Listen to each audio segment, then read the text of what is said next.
Hey, what's going on, everybody? My name is Mundane Matt, here with a video that I am, like, kind of shocked that I got to make. Honestly, I never thought I'd ever have to get to a point where I would feel utterly compelled to defend Milo Yiannopoulos.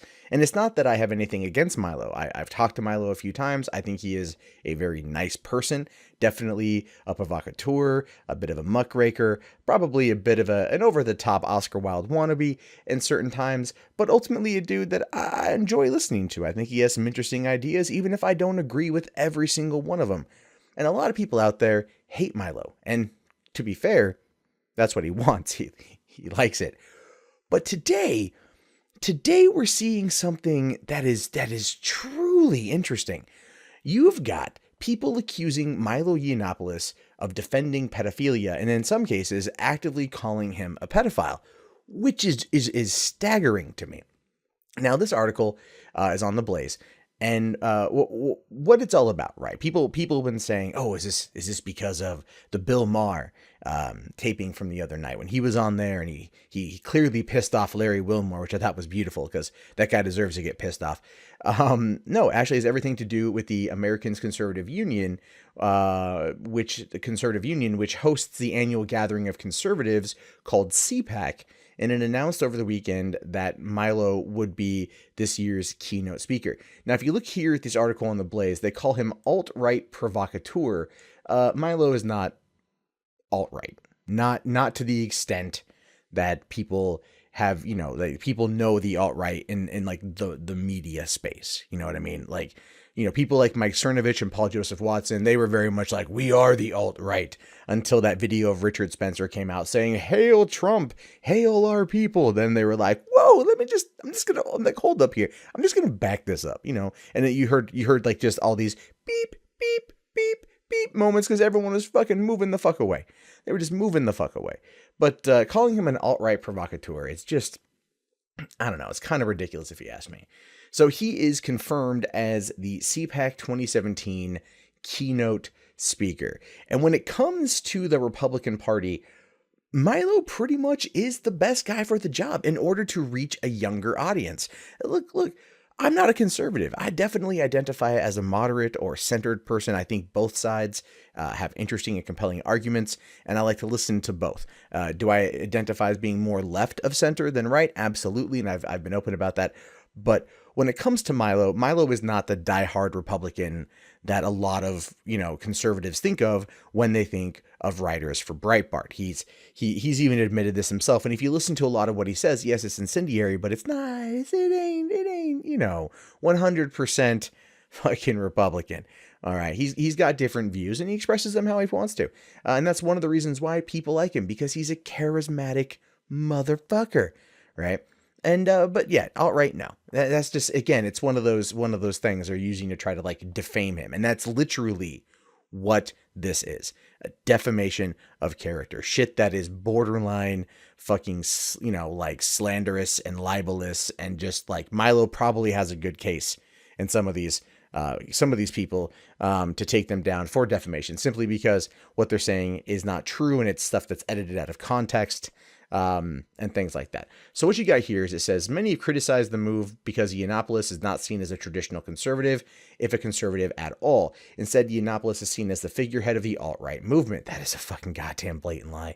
A movement that prides itself in nationalism, which many accuse of racism and anti-Semitism. Again, that's like not factually accurate at all. It's like the alt-right, Richard Spencer alt-right, which is what people know the alt-right as, is not what Milo is. It's just, again, this is where you've got, and The Blaze is like a conservative rag, right? It's a conservative rag, and they're even calling it that. You would expect that from like Slate or Salon or Huffington Post, but this is conservatives attacking Milo, and they're using like SJW-esque tactics to do it, which again is just horseshoe fucking theory, because these people are operating, same thing, opposite side of the coin. Jonah Goldberg, who's a senior editor for the conservative magazine National Review, who is seen as one of the conservative leaders in postmodern politics, said the move to include Yiannopoulos as a keynote speaker was sad and disappointing. Again, what you've got here is you've got a ton of uh, fucking, conservatives that are like die in the cast conservatives, that are molded by their conservatism, and seeing a British gay conservative who dates black men and loves black cock and totally has like self-deprecating humor and will take on anybody, anytime, anywhere. They don't want to view this as like the face of modern conservatism or the face of the younger conservatism. Milo is 32 years old. These dudes are all older. They very much fall in the same line. And he is a different entity altogether, and one that is popular with young conservatives. Look at his Dangerous Faggot tour, right? Just watch some of those videos. Now, granted, Breitbart.com funded that entire endeavor, but Milo himself brought in the fucking people, right? He brought in the people, especially looking at UC Berkeley and the riots that happened there. I mean, like, Milo is a very controversial figure, and it's shit like this is literally only making him more famous, but people don't realize that. It says here, still, ACU chairman Matt Schlapp defended the decision in comments to the Hollywood Reporter, saying an epidemic of speech suppression has taken over college campuses. Milo has exposed their liberal thuggery, and we think free speech includes hearing Milo's important perspective. Now, one of the things Milo said on Real Time with Bill Maher the other night is that now free speech is considered a conservative ideal. And he's not fucking wrong. He is not wrong. And I'm not a conservative. I identify more on the left than the right, but I will agree with that mentality. Free speech was something championed by the left for decades. But now, somehow, through safe spaces and trigger warnings and all this other fucking identity politic bullshit that we come across through college campuses, not just college campuses, but like left-leaning media and those kind of bloggers that aren't journalists, but somehow get jobs writing, just regurgitating the shit people get offended on at Twitter. We've now come to this point where we have to defend people sometimes which we disagree with because of free speech. It's like Roosh V. I despise the ever-loving fuck out of Roosh V, but I defend his ability and his right to speak his goddamn mind. Same with Milo. And so the fact here that you got the guy who's in charge of it, the ACU chairman, saying that free speech, there's an epidemic on it. It's true. And that should be a sobering thing for people out there who are liberal or left-leaning, that hate the right. This is where you find common ground. This is where you find the middle ground, where people who champion free speech on either side of the coin realize that they are more connected in that regard than ever before because of the assault on free speech. And it's insane that we live in these times. Right. This goes on to say, on Sunday morning, less than one day after the controversial announcement about the CPAC speaker lineup, a video surfaced of Yiannopoulos allegedly defending pedophilia in the past. Now, what this is referring to is a clip that popped up on the Drunken Peasants podcast. Now, if you are unfamiliar with the Drunken Peasants podcast, it is a great 3 times a week show led by TJ Kirk, the amazing atheist, his brother, and some friends. They do this out of Seattle, Washington. I've been on a couple times. I know these guys. They're good dudes. They put on a really good show. They like to bring on people of which they agree with and they disagree with, and they had Milo on sometime in 2015, I believe, or like I don't know the exact date, but it was before the Dangerous Faggot tour, before his Dangerous book was getting boycotted by people, before all this shit. So this is kind of Milo post where Milo is now, and I'm just gonna play this clip for you guys because this essentially is what he's saying, and it's really not. This is taken out of fucking context here. This arbitrary and oppressive idea of consent, which totally destroys, the understanding that many of us have of the complexities and subtleties and complicated nature of many relationships. People are messy and complex, and actually in a homosexual world particularly, some of those relationships between younger boys and older men, the sort of coming of age relationships, the relationships in which those older men help those young boys to discover who they are and give them security and safety and provide them with love and a reliable and sort of a rock where they can't speak to their parents. Some of those relationships are some of the most molestation to me. It sounds Yeah, well, like you know what? it You know sounds what? like I'm Catholic grateful. priest molestation to me. And you know what? I'm grateful for Father Michael. I wouldn't give nearly such good head if it wasn't for him. And yet here you are talking about how, look, some of these kids that get diddled by these priests, I mean, it's a good thing for them. They're getting this love. And now they are You're also getting a misunderstanding. You're dick. no, no, no. You're misunderstanding what pedophilia means. Pedophilia is not a sexual attraction to somebody 13 years old who is sexually mature. Pedophilia is Okay, attraction to ephebophilia or whatever children.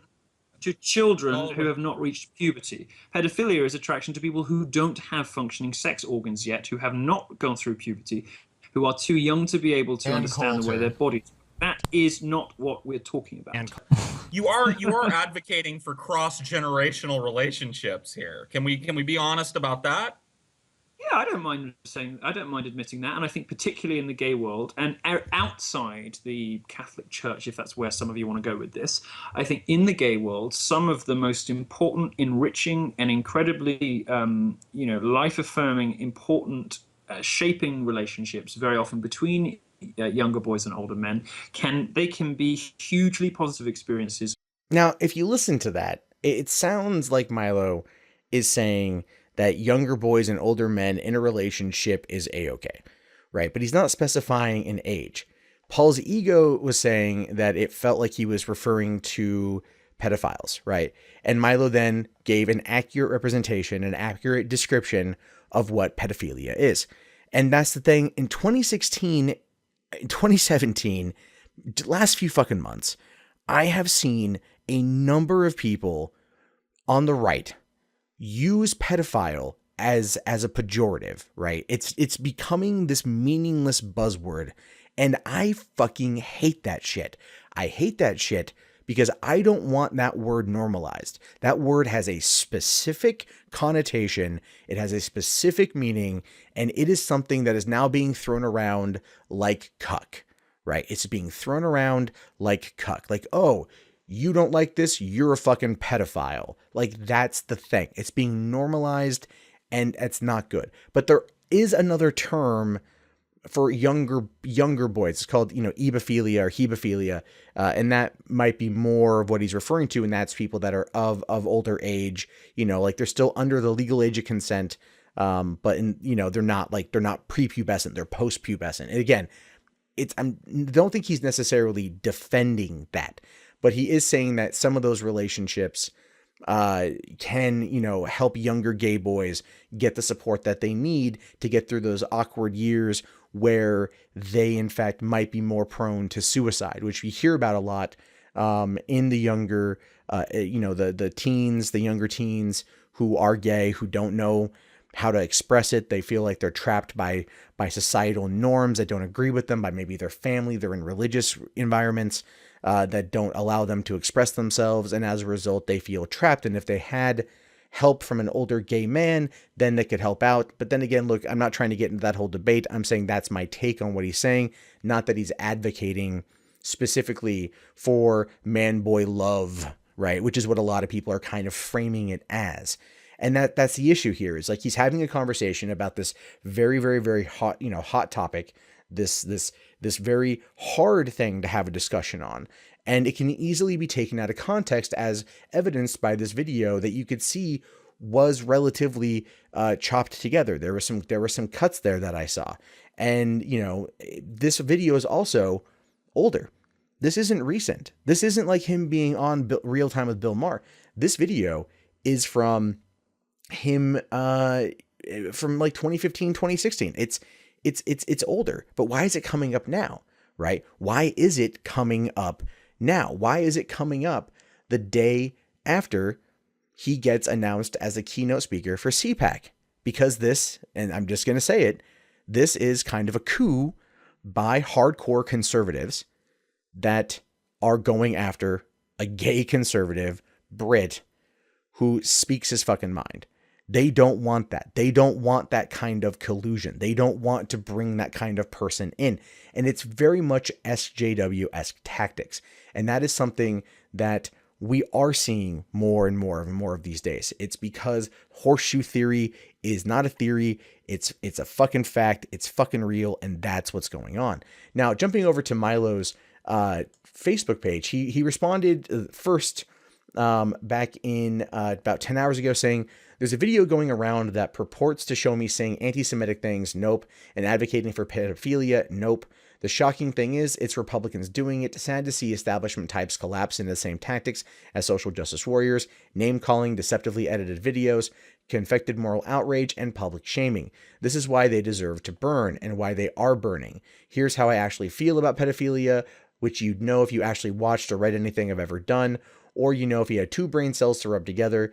There's one appropriate response to this sort of behavior, and it's a gigantic fuck you. And he links to one of his articles about why the progressive left keeps sticking up for pedophiles, which does seem to happen quite fucking frequently. Now, he did follow this post up with another post just a couple hours ago, saying, a note for idiots, updated, I do not support pedophilia, period. It is a vile and disgusting crime, perhaps the very worst. There are selectively edited videos doing the rounds as part of a coordinated effort to discredit me from establishment Republicans that suggest I am soft on the subject. If it somehow comes across through my own sloppy phrasing or through deceptive editing that I meant any of the ugly things alleged, let me set the record straight. I am completely disgusted by the abuse of children. Some facts to consider. And I love this because he goes through a bunch of points here about why he's very much not pro-pedophile and why people out there have taken this entirely out of context. He does say, I have outed 3 pedophiles in my career as a journalist. That's 3 more than any of my critics, and a peculiar strategy for a supposed pedophile apologist. One being Luc Bazier, a former business partner of Louise Mensch. Number 2 would be Nicholas Nyberg, anti-Gamergate activist who self-described as a pedophile and white nationalist. Chris Ladon, a London photographer who has a rape trial starting March 13th, thanks to my reporting. 2, I have repeatedly expressed disgust at pedophiles in my journalism. Number 3, I have never defended nor would defend child abusers. As my reporting history shows, the world is messy and complicated, and I recognize it as such. As this furor demonstrates, but that is a red line for any decent person. The videos do not show what people say they show. I did joke about giving better head as a result of clerical sexual abuse committed against me when I was a teen. If I choose to deal in an edgy way on an internet live stream with a crime I was the victim of, that's my prerogative. It's no different to gallows humor in AIDS sufferers. Number 5, National Review, whose journalists are tweeting about this, published an article defending Salon for giving a pedophile a platform. That is in regards to a pedophile who basically was trying to normalize what I could, in my personal opinion, is normalize his sickness, normalize his illness, because I do view pedophilia as an illness, as a mental illness that people out there live with, that I don't know if there's ways to get help from that, but that's how I classify it. I don't, I'm not trying to normalize it, but what Salon was doing was attempting to not shine a light on it, to like draw attention to the fact it's an illness, but to give a person a platform to basically be like, hey, I like kids and it's okay to let me be around your daughter. Like that's what that was. So yeah, that's a no-go. Number 6, I did say there are relationships between younger men and older men that can help young gay men escape from a lack of support or understanding at home. That's perfectly true, and every gay man knows it, but I was not talking about anything illegal. I was not referring to prepubescent boys, and that's true. He didn't say that in that clip at all. He said younger boys and older men, but the young didn't have an age, right? And in some states, age of consent is 16. In some European countries, age of consent is 16. In a few European countries, age of consent drops to 14. So ultimately, it does depend on what region of the world you are in, so on and so forth. Again, that was taken entirely out of context, and a simple 2-second Google search will fucking rectify all of that. He says here, Number 7, I said in the same Drunken Peasants podcast from which the footage is taken that I agree with the current age of consent. So you can't, the reason these age of consent laws exist is because we have to set some kind of a barometer here. We've got to pick an age and go, okay, look, this is the age where we can reasonably be assured you're an adult, you can give informed consent, you understand the risks and pregnancy risks and all that bullshit. And I think the law is probably about right. That's probably roughly the right age. I think it's probably about okay. So as you can see, he does in fact say that the age of consent laws are okay, not giving in to being a pedophile or even an ebophile, a hebophile, whatever. He's clearly, stating what his stance are on this. And this is, again, these are people who are Republicans who are attacking him. And it's not just Republicans who are attacking him. I've seen many journalists on the left that have been attacking him since Friday when his episode with Bill Maher posted on HBO. There have been nonstop assaults from the left and the right this weekend, which I find to be very interesting. And it feels to me as what could only be described as some form of a coordinated attack, because lightning doesn't necessarily strike twice. And it feels like that's kind of what's happening right now. Again, I have no real proof to back that up. It might just be one monster feeding another monster. It might just be Milo getting a lot of hatred from the left on what he said on that show and his other beliefs. And then, of course, him getting more and more popular from that. Again, as I mentioned earlier, with the Simon & Schuster book boycotts and everything else for his book coming out in a month, it's entirely possible that he just found himself in this position, and other more established Republicans do not like that. They do not want that in their party, the grand old party. And they're doing what they can right now. They're using leftist tactics in order to silence Milo from speaking his opinion. And you know what? I'm not a conservative. I do not lean right. I'm very centered, but I do think that the Republican Party in its current form needs a gigantic shot of some of the stuff that Milo's offering, because he does provide things in a bit of an Oscar Wilde light personification, but he's doing it from a place of factual evidence and some humor. And you know what? His following of 1.8 million people on Facebook definitely is not something to shy away from. He I think has more followers on here than Anderson Cooper does. And that's telling you that people want a different approach to these things. They want a different point of view. They want someone to tell them what their objective truth is, or maybe not objective, just what their truth is, and deliver it in a way that's cheeky and entertaining and charming and funny. And Milo can definitely do that. Do I think Milo's perfect? Absolutely not. We don't agree on everything, but this is an outright attack on a person. Number 8. I shouldn't have used the word boy when I talked about those relationships between older men and younger gay men. I was talking about my own relationship when I was 17 with a man who was 29. The age of consent in the UK is 16. That was a mistake. Gay men often use the word boy when referring to consenting adults. I understand that heterosexual people might not know that, so it was a sloppy choice of words that I regret. The rush to judgment from establishment conservatives who hate Trump as much as they hate me before I had a chance to provide context or a response is one of the big reasons gays vote Democrat. Number 10. In case there's any lingering doubt, here's me in the same interview that the other footage was taken from, affirming that the legal age of consent is about right. Now, this is what I showed you guys earlier with that particular footage of giving proper context to what he said about legal age of consent. And, it's one of those things where you can see that he's being fucking railroaded. You can absolutely positively see that Milo Yiannopoulos is being railroaded by these conservatives using SJW tactics, which I guess at this point in time, we have to start looking at it from the perspective of these are no longer just SJW tactics. These are just tactics of people who are outright trying to destroy somebody that they disagree with. And I don't think they have a certain ideology behind those tactics anymore. They're just dick fucking moves. But the real question is who is behind all of this? Who is organizing this attack on Milo? And it's pretty interesting when you start looking into it. Okay, so this is the Reagan Battalion Twitter. These guys have been the ones heavily going after Milo Yiannopoulos. Now they've got almost 22,000 followers, and they've been on Twitter since December 2015, so just a little over a year. They say here that your source for news, information, commentary from a conservative perspective. All right, but they're not verified, which I find that to be interesting. And they got a lot of tweets though, so somebody spends a lot of time on this. And if you click over to the website, here's what you see. The Reagan Battalion. This is literally the entirety of the website.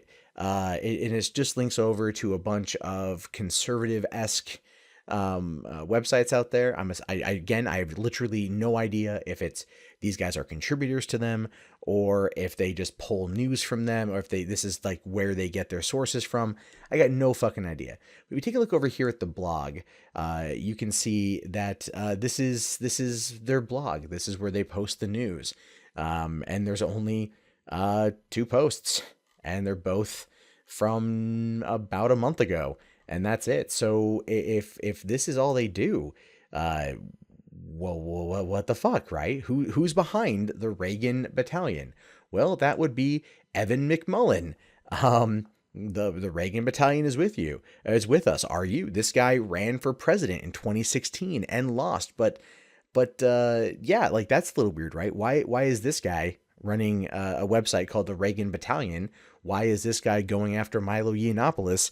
What the fuck is going on? Well, jumping over to his Twitter here, we can see that he's got 277,000 followers. So this guy is not unknown. He's definitely got a following. He is a co-founder of Stand Up Republic, former independent presidential candidate, CIA operative, House GOP policy. Hold on here. Look at this. CIA operative. Motherfucker is a goddamn spook. Right? He's a goddamn spook, and he is running a smear campaign against Milo Yiannopoulos all of a sudden out of the blue. Makes no sense. So I did a little bit of digging through Evan's Twitter to see if this guy has like a hate boner for Milo or anything like that. If he's not happy with Milo for any reason. So I ran his profile through snapbird.org, and you can see here that there was only 2 tweets mentioning Milo's name out of 1,800 searched, going back all the way to October 14th, 2016. And those 2 tweets are from today, both from 4 hours ago at the time of this recording. So a CIA operative, former independent U.S. presidential candidate, using his conservative blog with not a lot of blogging to go after Milo Yiannopoulos for being the keynote speaker at CPAC. Does this just seem weird to anybody else? I mean, like, I'm not a tinfoil hat wearing motherfucker, at least not very often, but I just find the whole thing to be crazy. So let's hop over to his Wikipedia. All right, Evan McMullin, Wikipedia. Gotta love Wikipedia here. Okay, so David Evan McMullin, born April 2nd, 1972, is a former CIA operations officer who ran as an independent during the 2016 United States presidential election. McMullin served as Chief Policy Director for the House of Republican Conference in the U.S. House of Representatives and a Senior Advisor on National Security Issues for the House Committee on Foreign Affairs. He has also worked briefly as an investment banker after graduating from Wharton School at the University of Pennsylvania. See, then it says here in 2016, August 2016, okay, like 3 months before the election. 3 months before the election, this guy launched a presidential campaign as an independent candidate backed by the organization Better for America. He received 0.53% of the national popular vote, with his best performance coming in his native Utah, where he received slightly over 21% of the vote. Here's a guy who 3 months before the election gets 21% of Utah. Right? It runs a really quick campaign, gets fucking 21%. That's not a small number. All right. Like Jill Stein got like 2% of Florida. You know what I mean? Like that's 21% of a state is not a small fucking number. It's just so goddamn weird to me. But if you jump down here a little bit, right, you can see here, it says McMullin lost the election, receiving 725,902 votes nationwide. His best performance coming in his native Utah, where he received about 20% of the vote and came in 3rd place behind Trump and Clinton. After the election, this is what I want you guys to pay attention to. McMullin said he would start a new conservative movement, reaching out to non-traditional conservative voters who feel disaffected. It might, he said, form a new political party. On January 25th, 2017, he announced the formation of Stand Up Republic, a nonpartisan watchdog organization meant to ensure the Trump administration upholds democracy and tells the truth. Now, jumping back over here to the Reagan Battalion, right? Look at this. This is just, okay. So you have the last blog entry out of 2 blog entries is on the 24th of January, 2017. He starts Stand Up America on the 25th of January, 2017. All I'm saying is that's a little fucking fishy. Again, this is a CIA operative. This dude knows some fucking tactics, and I feel that's what's happening here. Now, he wants to, according to his thing, start a new conservative movement, going against, try to bring in people from the cold who feel disaffected. He's also a devout Mormon. He worked for the Mitt Romney campaign. He went to Brigham Young University. I don't think he quite understands why so many conservatives are flocking towards Milo, because they are on the opposite side of the conservative ideological spectrum. They're exact opposites. So runs a fucking false flag campaign, tries to get Milo taken out, tries to diminish Milo, his standing with conservatives, the new conservative movement, not the alt-right, but the younger conservative movement, those guys and those gals that do not feel that the current state of the GOP reflects their views, because keep in mind that we evolve as a country, as a society, and that's maybe what's going on here. It's entirely possible that is what's going on here. And it's crazy to me. It's absolutely mind-boggling that this dude is behind this assault on fucking Milo. And it's like, he even got goddamn Jake Tapper from fucking CNN to go off about this. And it's like, holy shit, Jake Tapper, what the fuck, bro? Like, I've been watching lots of CNN lately, and this guy's been pretty on point. And it's like, this again, this is fake news. Milo being a pro-pedophile, a defender of pedophilia, all this shit, given the fact, because here's the thing too, right now, this right here, this whole thing right here, going after Milo, is simply designed to essentially bring out the Pizzagate guys, right? It is. It's okay. Think about this for a second. Milo was going to talk about Pizzagate on one of his Dangerous Faggot tour stops, didn't bring it up, hasn't brought it up. Pizzagate, for all intents and purposes, has practically died the fuck out. But now you've got this guy who is very much a conservative icon, a gay conservative icon, and they're accusing him of pedophilia, which is going to bring out all of those fucking people that are going to start accusing Milo of being a pedophile. And as I said at the beginning of this, I do not want that term normalized as a pejorative, as a buzzword. It is just, it represents something utterly horrible, the worst thing you could do to a child, and that is precisely what's happening here. Do I think that Milo Yiannopoulos is getting completely fucked by some party? Absolutely. Do I think Evan McMullin has a lot to do with it? Absolutely. Do I think that this entire situation is all about trying to bring over disaffected conservative young voters over to somebody else's, Evan McMullin's new fucking Stand Up America party? Yeah, maybe. Right? It sure as fuck looks that way. Now the question is why? Why? Why? One of my friends who I've been talking to, helping me research this thing, she thinks that it has to do with Republicans not wanting to show support to the gays, because that's one of the last bastions that gays have when it comes to the Democrats, is the Democrats are more open to the gays. And if Milo, a gay conservative, can normalize and break down the barriers of gay conservatives being openly gay and conservative, then it's going to change that power dynamic. Now, I'm not saying that Evan McMullin is directly behind that. I don't know. I can't make those claims. It just feels like there's something going on there. But here's the ultimate part of this. Milo is fully able of taking care of himself. He doesn't need me to stand up and defend him, but I wanted to. Not because I agree with every single thing he does or every single thing he says, but because I believe in free speech. I believe in his right to free speech and his right to freedom of expression. And I do not like seeing somebody railroaded through a misinformation, false flag, bullshit campaign that is going to use the worst fucking thing that can happen to a child and use it as a way to slander and libel a person who very much is against pedophilia, who was a victim of sexual molestation at that age, at a younger age. And it's just, it is not right. And I just want to make my opinion heard on this. And so I do want to know your guys' thoughts. So let me know in the comments below. I guarantee Milo will come out on top. He has a tendency of doing that. That motherfucker's like a cat, 9 lives and always lands on his feet. So yeah, but just looking through this, what are your thoughts? Like, do you think that there is something shady happening? Do you think that there is a campaign to take down Milo? If so, for what reason? Am I wearing a tinfoil hat? Did I overlook anything? Did I overanalyze something? These are things I do want to know, because I feel like this is an assault on a person for their opinions, for their freedom of speech, and trying to remove them from being an icon in the conservative movement.